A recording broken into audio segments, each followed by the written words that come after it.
दोस्तों फिर से एक बार आप लोगों को स्वागत है जेपीएससी विद अमन की क्लास में। यह क्लास सेमेस्टर 3 वाले स्टूडेंट के लिए हेल्पफुल रहेगा जिनका जेनरिक हिंदी होगा। आई होप यह क्लास आप लोगों को अच्छा लगेगा। आज का इंपॉर्टेंट क्वेश्चन है, आप लोग देख सकते हैं कि कहानी के तत्वों अथवा विशेषताओं को प्रस्तुत करें। अगर इस टाइप का क्वेश्चन आता है तो सबसे पहले आप लोग क्या कीजिए, इंट्रोडक्शन से आंसर को स्टार्ट कीजिएगा। चलिए देखते हैं इजी में किस तरह से इंट्रोडक्शन दिया जाता है, यानी परिचय दिया जाता है। ठीक है, आगे नेक्स्ट। कहानी का अंग्रेजी अनुवाद शॉर्ट स्टोरी कहा जाता है। ठीक है, यह होता है। ठीक है, शॉर्ट स्टोरी होता है और तथा कहानी का शाब्दिक अर्थ कथा होता है। ठीक है, तो कथा भी होता है और कहना भी होता है, तो हम आगे बताएंगे, लेकिन यहाँ पे लिख दीजिए कथा होता है। ठीक है, इस तरह से आप लोग इजी वे में इसका इंट्रोडक्शन दीजिए।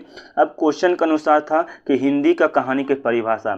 चलिए थोड़ा हिंदी की कहानी की परिभाषा देते हैं। ठीक है, देखिए कहानी का शाब्दिक अर्थ कहना है, जो कुछ भी कहा जाए कहानी है, मतलब कथा भी होता है और कहना भी होता है। ठीक है, किंतु विशिष्ट अर्थ में किसी रोचक घटना का वर्णन ही कहानी कहा जाता है। मतलब कोई भी विशिष्ट घटना होगा जिसको रोचक रूप में होगा उसी को क्या कहेंगे, कहानी कहेंगे। अथवा इसका दूसरा रूप में भी बोल सकते हैं कि जीवन के सुंदर एवं महत्वपूर्ण, ठीक है, क्षणों को प्रस्तुत करती है, या जो प्रस्तुत करेगा उसको भी हम लोग क्या कर सकते हैं, कहानी कह सकते हैं।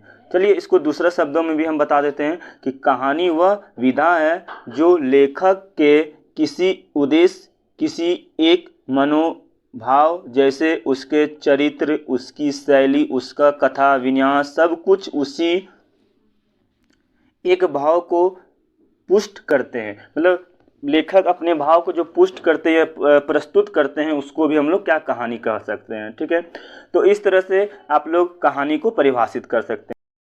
अनुसार कहानी के तत्व को देखते हैं। कहानी के तत्व 6 होते हैं। ठीक है, पहला होता कथा वस्तु, दूसरा होता पात्र का चरित्र चित्रण, तीसरा होता वातावरण, चौथा संवाद या कथोपकथन, ठीक है, यानी संवाद बातचीत। ठीक है, और पांचवा भाषा शैली, और छठा होता उद्देश्य।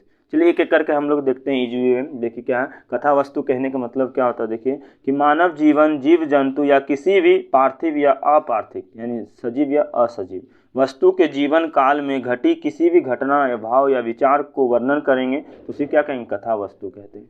ठीक है, आप लोग समझ जाएंगे, मानव जीवन या कोई भी होगा उसके जीवन की घटना को अगर हम वर्णन करेंगे तो उसे क्या कहते हैं, कथा वस्तु कहते हैं। ठीक है, कितना। चलिए नेक्स्ट पॉइंट है पात्र एवं चरित्र चित्रण। इसका कहने का मतलब होता है पाठक के हृदय में कहानी के पात्रों के प्रति सहानुभूति एवं पात्रों की स्पष्ट पूर्ण स्वाभाविक सजीव व्यक्तिगत संपन्न कहानी के मूल भाव के अनुकूल तथा प्रधान पात्र के चरित्र के किसी मौलिक अंश का उद्घाटन करने वाला होना चाहिए। मतलब कहने का मतलब होता है जो पात्र होगा वह हृदय को छूना चाहिए। ठीक है, पात्र कहने का मतलब होता है जैसे कि कहानी में जो मेन लीडर होता है, कैरेक्टर होता है।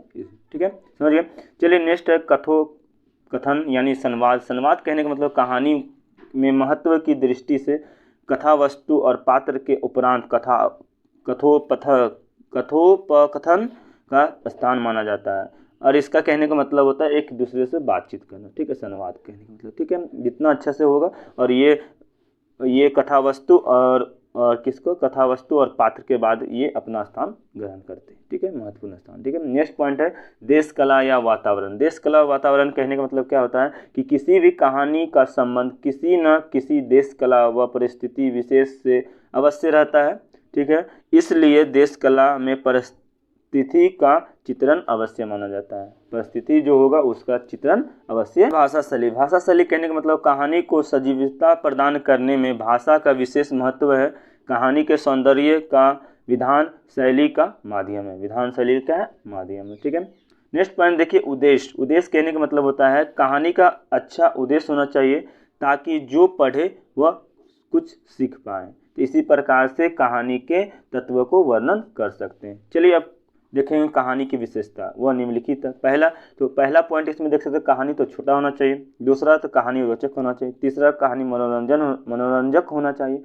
इस तरह से इजी में लिख सकते हैं। नेक्स्ट पॉइंट इसमें लिख सकते हैं कहानी का उद्देश्य अच्छा होना चाहिए, है ना, कहानी का उद्देश्य भी तो अच्छा होना चाहिए, है ना। आगे नेक्स्ट पॉइंट लिख सकते हैं कहानी में कथानक का चरण विकास तथा प्रभावपूर्ण अंत होना चाहिए। ठीक है, नेक्स्ट पॉइंट कहानी में जीवन के सुंदर तथा महत्वपूर्ण पहलुओं का वर्णन होना चाहिए। तो लास्ट में लिख दीजिए कि इसी प्रकार से हम कहानी की विशेषता को वर्णन कर सकते हैं। ठीक है, और लास्ट में आप लोग चलेंगे, अब हम लोग निष्कर्ष की ओर, और निष्कर्ष लिखने के बाद आंसर को आप लोग एंड कीजिए। चलिए देखते हैं हम लोग निष्कर्ष किस तरह से लिखा जाता है। ठीक है, ओके नेक्स्ट